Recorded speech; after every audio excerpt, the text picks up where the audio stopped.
বিসমিল্লাহির রহমানির রহিম। আসসালামু আলাইকুম এভরিওয়ান। জুয়েল হোমিওলের পক্ষ থেকে আপনাদেরকে আবারও ওয়েলকাম।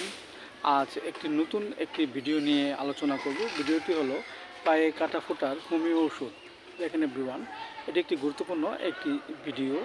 আমাদের মানবদেহে দেখা যাচ্ছে যে আমরা চলার পথে আমাদের পায়ে অনেক সময় দেখা যাচ্ছে অনাকাঙ্ক্ষিতভাবে বিভিন্ন ধরনের পিন, পিরেক বা কাটা ফুটে থাকে।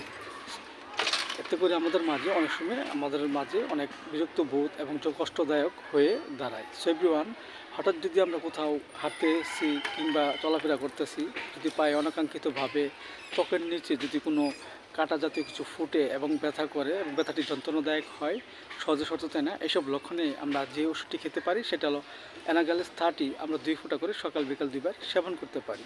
আবার দেখা যাচ্ছে যে আমাদের মাঝে যদি হঠাৎ পায়ে কোনো কিছু ফুটে, পিন কিংবা পিরেক এবং খুব ব্যথা করে এবং 2-1 দিন চলে গেছে কিন্তু সরতে চায় না এবং ধনুষ্টঙ্কারের উপকম হয়, এসব লক্ষণে আমরা যে ওষুধটি সেবন করতে পারি সেটা হলো হাইপেরিকাম 200। আমরা 2 ফোঁটা করে সকাল বিকাল 2 বার সেবন করতে পারি। এবং দেখা যাচ্ছে যে আমাদের পায়ে যদি কোনো কিছু আবার ফুটে, যেমন কাচের গুঁড়া, লোহার গুঁড়া ইত্যাদি যদি ফুটে এবং ব্যথা করে এবং ইহা দূর করার জন্য একটি প্রশংসনীয় একটি ওষুধ খেতে পারি, সেটা হলো লিডাম্পাল 30। আমরা 2 ফোঁটা করে সকাল বিকাল 2 বার সেবন করতে পারি।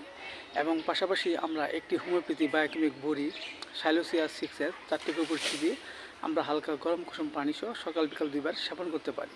এতে করে আমাদের মাঝে যে পায়ে যে পিন বা পিরেক ফুটছে তা আস্তে আস্তে দূর হয়ে যাবে এবং আমাদের মাঝে সুস্থতা ফিরে আসবে। সো এভরিওয়ান, ভিডিওটি যদি আপনাদের ভালো লাগে অবশ্যই আপনারা আমার এই ভিডিওটি সবাই লাইক দিবেন, সাবস্ক্রাইব করবেন এবং আমার এই ভিডিওটি সবাই শেয়ার করে দিবেন। সবাই ভালো থাকেন, সুস্থ থাকেন।